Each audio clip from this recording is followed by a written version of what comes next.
So let me give you a little bit of explanation about the format. Come on in and have a seat. And let's maybe have you sit at a table with another group. So we're going to primarily have a conversation today at your tables.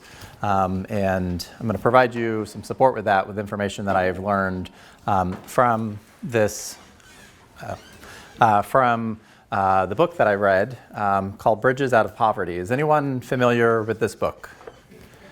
Okay, so what do you remember, Andy?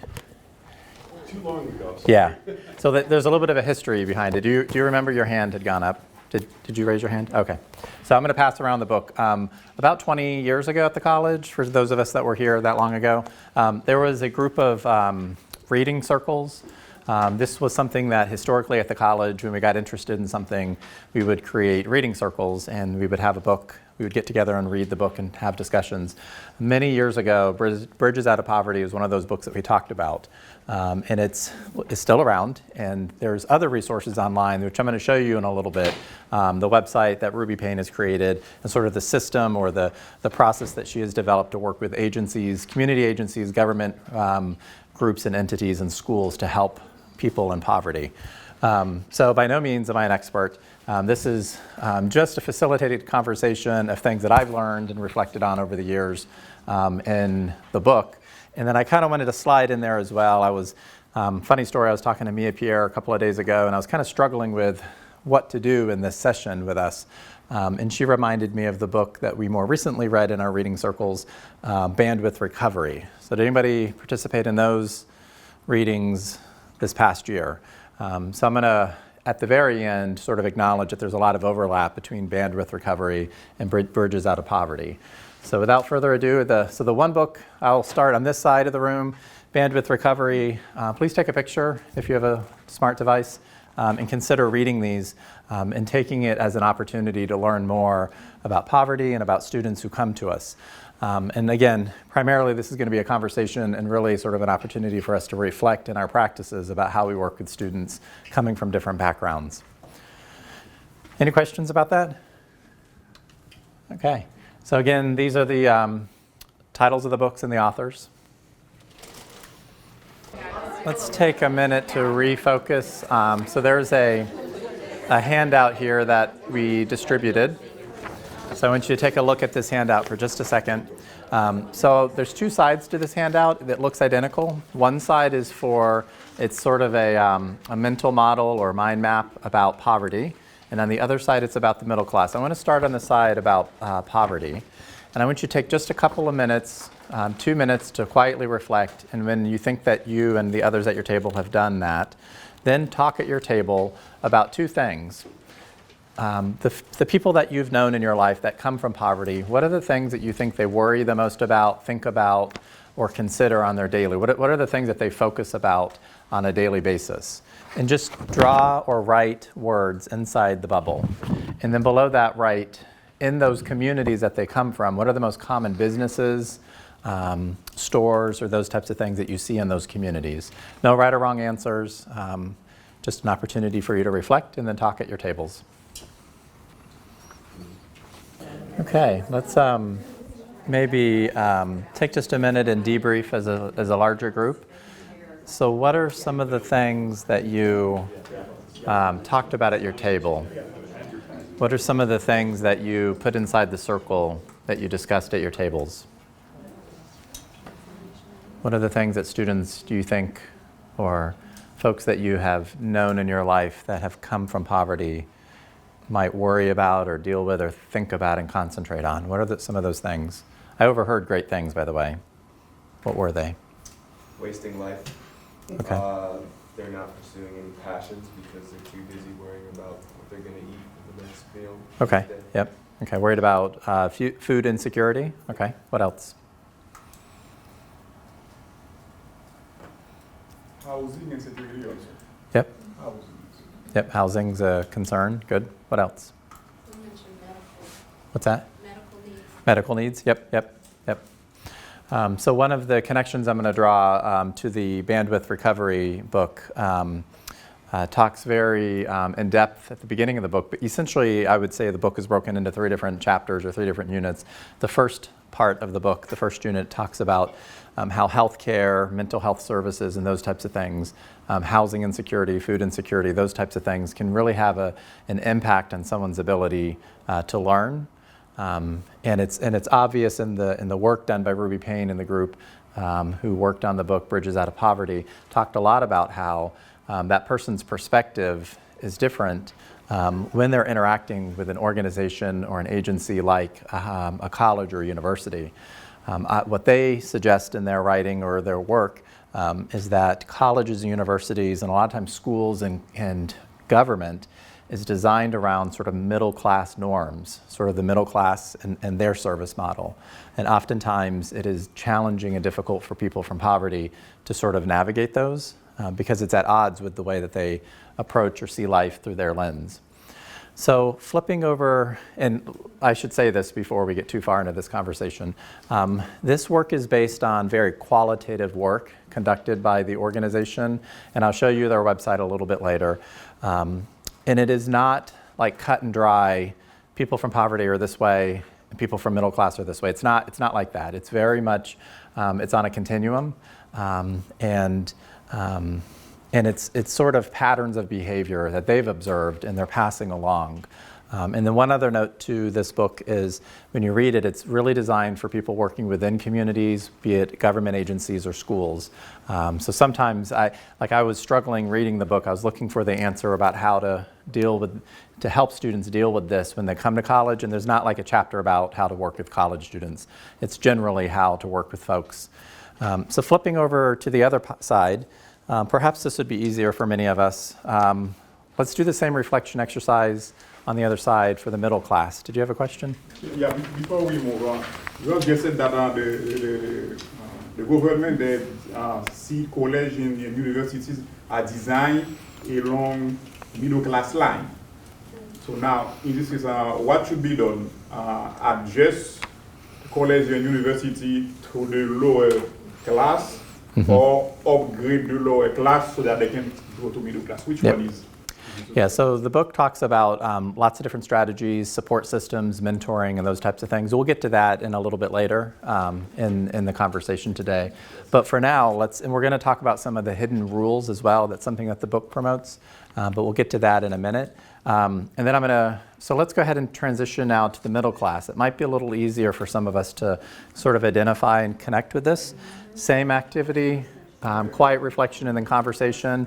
Inside the bubble, what you think folks are thinking about, and then businesses that you would find. Okay, so let me have your attention, and we're going to talk through some definitions now that we've kind of gotten ourselves into the conversation. We're going to review this in just a moment, but I wanted to move forward and talk a little bit about a couple of definitions. So the book presents two different kinds of poverty, one that is considered generational poverty, and that's defined as 2 or more generations that have been in poverty, which is suggested to be very different than situational poverty. Situational poverty is when an individual finds themselves in poverty, but due to something that's sort of temporary, like an illness of a family member or a death, unemployment, maybe significant loss, like damage to a home or something because of a hurricane or something like that. So there's they delineate a difference between those two. And it can be temporary or long impact or long effects that students oftentimes are dealing with. They talk about how poverty is relative. It is also found everywhere in all countries, all over the world. And this work is based on patterns. So I had said before, this is not like cut and dry. It's like, black and white. This person lives in poverty. This person lives in the middle class. It's not quite. It's more fluid, and people can sort of transition or be at separate degrees of poverty or middle class. So has anybody ever, going back to this form here that I handed out, sort of the main theme that the book is suggesting for folks in poverty is the relationships. And these relationships are used to help navigate situations that they're in. Does anyone have, after reflecting on relationships and the types of sort of interactions that they have, the focus that they have in their lives, does anybody have an example that they would like to share while working with a student? And if not, I'm happy to share one. Yes? My first teaching job in the public school system was at a high school for juvenile delinquents. Now, I've always grown up, police are good guys, Yep. right? If you have a problem, if you need assistance, that's what the police department is for. And one of my young men, so there's some example in a reading book, something we were doing, and it was talking about a policeman, police officer coming. He said, if I see a policeman, I run. Yeah. I was like, what? In his life, police were not always your friend, and they weren't always there to help you. And so, and that's sort of the difference between middle class Yeah. and growing up in a poverty neighborhood where a lot of the income was generated by people selling drugs. That's how they made the money. Yeah. So sometimes, to a certain degree, sometimes the students might feel that the institution, the organization that we work for is like that we're bureaucracy. There's lots of paperwork that they may or may not have handy or organized and that kind of stuff. So sometimes it looks like the bureaucracy that we've created, the middle class establishment of higher education, seems to be something that is challenging for them to navigate because it can be foreign to them. So it's interesting this morning, the person was talking about higher education being the equalizer, the great equalizer is higher education. And one of the things that we've noticed over time is that we can provide more access. More people from poverty are going to college, but that doesn't mean that they're more successful. Their success rate is declining, which is something that we as higher education folks ought to be challenging ourselves to try to figure out. So the example that I have from a class that I taught a few semesters ago, had a student, young man named Marcus, would commonly be late to class. And for oftentimes, people growing up in poverty, sometimes their perceptions, so they gave a case study in the book talking about a person who was struggling with being a single parent, about to lose a job, working multiple jobs perhaps, and struggling to get someplace on time. I think they had an appointment or they were trying to go to school, and they kept getting in trouble because they were late. And in their perception was at least they eventually got there and showed up. And eventually I got the work done. And for us, we expect people to be on time, right? And sometimes that can be an unrealistic expectation in their mind, but at least they showed up and they were there. So Marcus is the student's name. I never wanted to give him the impression that showing up late to class was going to be something that he couldn't make up for. Like I always worked with him to be there. And he would show up in his construction uniform. I think he did cement work. He was building houses out at Celebration, out off of 192. And as I got to know him, and that's the key to this, the relationships are the key to this whole conversation. As I got to know him, he was married, they had a child. They had one vehicle that they shared when it was working, and he didn't always have access. His wife, I think, worked further down the road, further down 192 than he did. And he was struggling to catch the bus to get there on time. And at the end of every class, I noticed he would stand up with a $5 bill and say, who can give me a ride home? And within a couple of weeks, he didn't have to have the money anymore. People are like fighting over taking Marcus home because he's such a good guy. They talk, you tell stories. He was good at developing relationships, which is sort of the essence of what this book is saying. It's about the relationships and the communication, how people share ideas and support each other in poverty, which is different than how the middle class will approach things. So shifting gears a little bit, I want to talk, in the first session we ran out of time to talk about the hidden rules, but I have a document that I want to hand out, which to me, I still remember these from 15 plus years ago, and Andy might remember this, the hidden rules among the classes. I'm going to give you just a minute to quietly reflect and read and digest this, and then let's talk as a larger group about experiences we may have had navigating differences in the class system.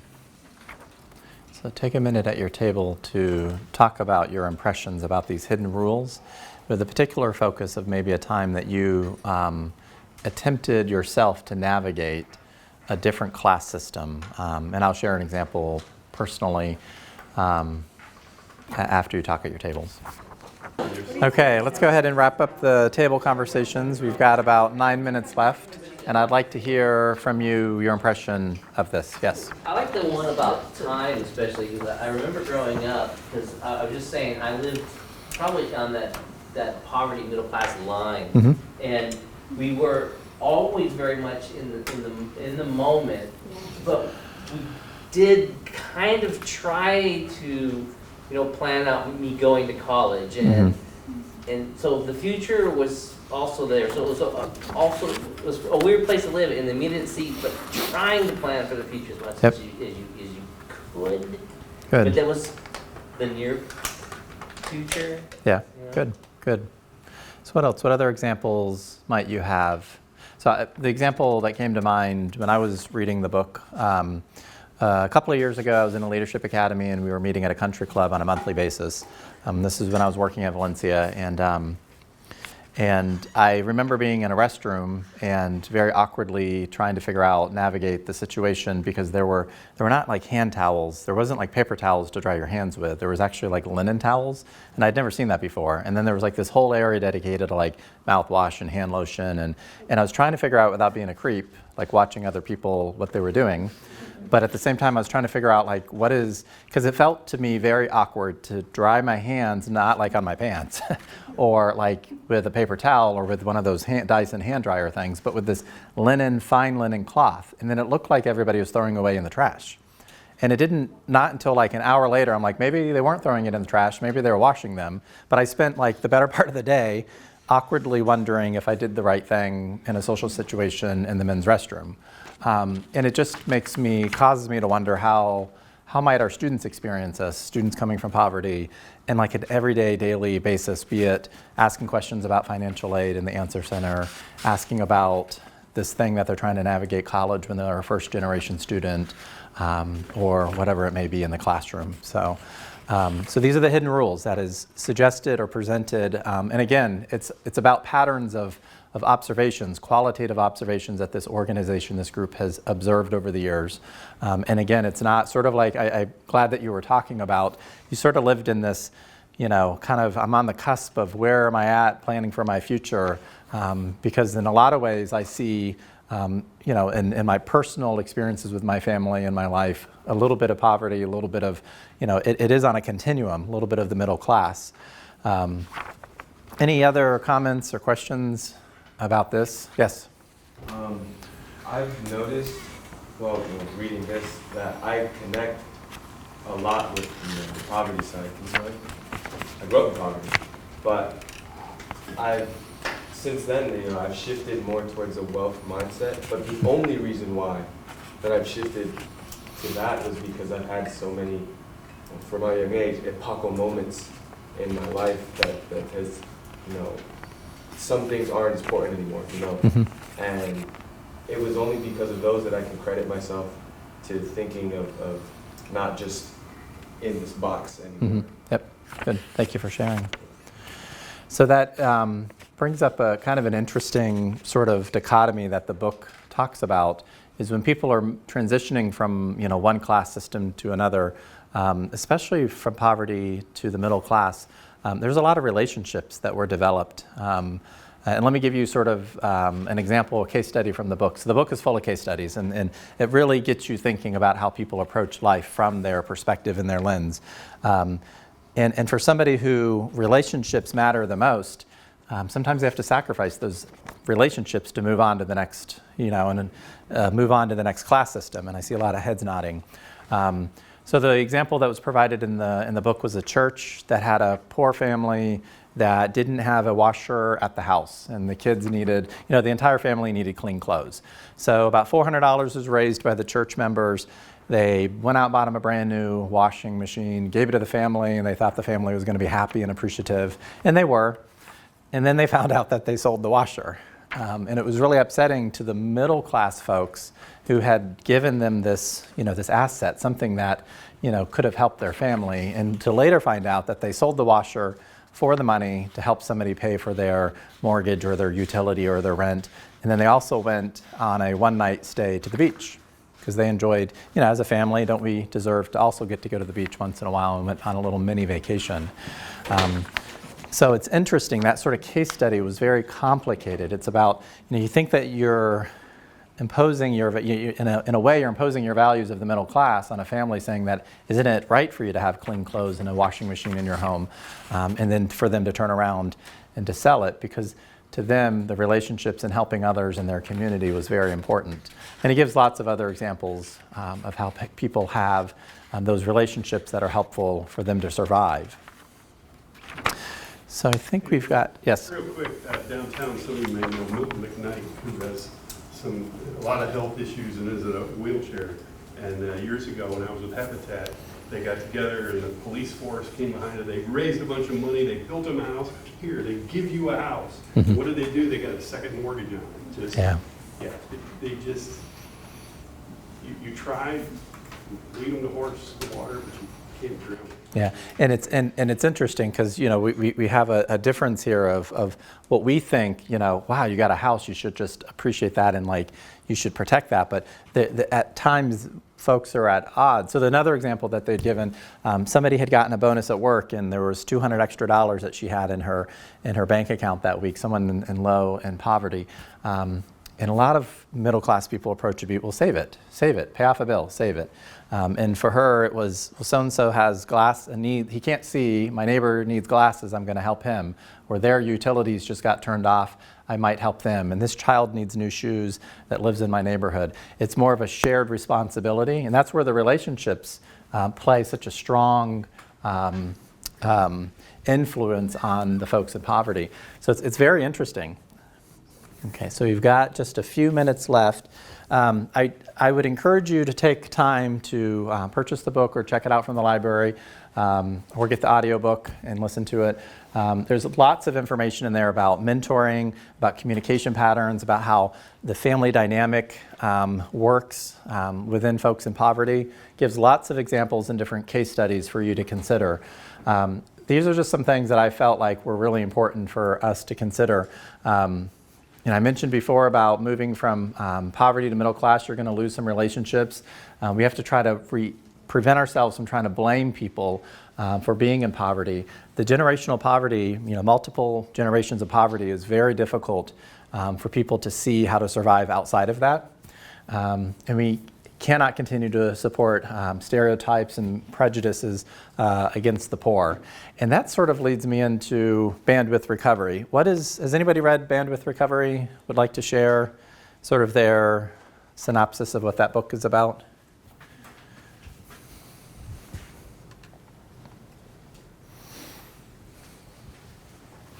So the essence of bandwidth recovery is when folks come to us and they're worried about food, housing, and health.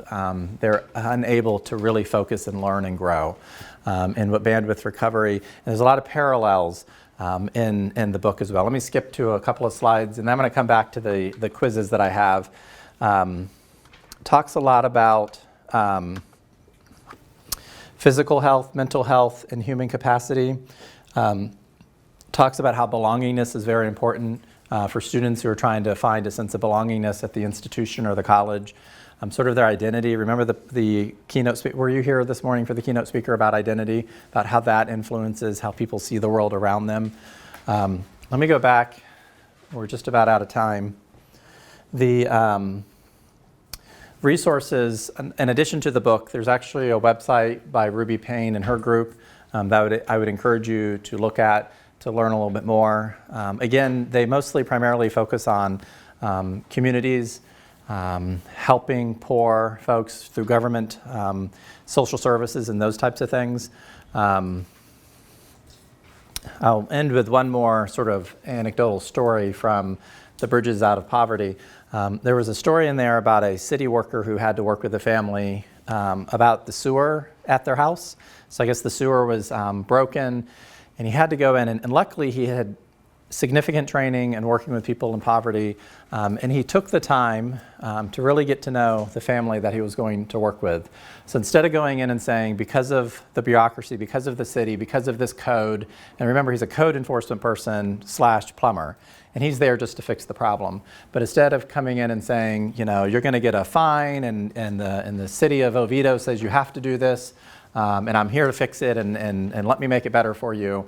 Instead, he went in and got to know the people and said, you know, what do you like to do? And come to find out they enjoyed fishing. And they started sharing a little bit of their fishing stories and where they go to get the best luck and where they can catch fish at and some of their favorite fishing spots. And with time, he realized that in order to sort of win them over and get them to realize that he was there to help them, because at first they were sort of distant because he's with the government agency that might not really have my interest in mind. And he made a connection that if I'm not able to fix your sewer system and the water backs up, it's going to get into the aquifer, it's going to run down this hill, wind up in this ditch, wind up in that river, and your fish will ultimately be living in this. And that's bad for you, right? And they begin to realize and trust that he was there to really help them. Instead of going about it in a very bureaucratic, this is the way that it must be done. So again, I would encourage you, read the book, look through all the many, many dozens of stories that they have, examples, to help us see it through a different lens, so to speak. Any questions or anything about that? Okay, so I've got a quiz for you to go home with. I promise this isn't really homework. But this, to me, was one of the most telling things of the work that I remember from 15 years ago. There's actually 3 different quizzes here. One quiz that helps you, and Andy, are you grinning because you remember this? There's actually 3 quizzes here that help you just sort of think about the answers that you have about poverty, middle class, and the wealthy class. And to me, this was very enlightening about how we might see the world through our own lenses and how we might be able to see the lens or see the world through other people's lens as well.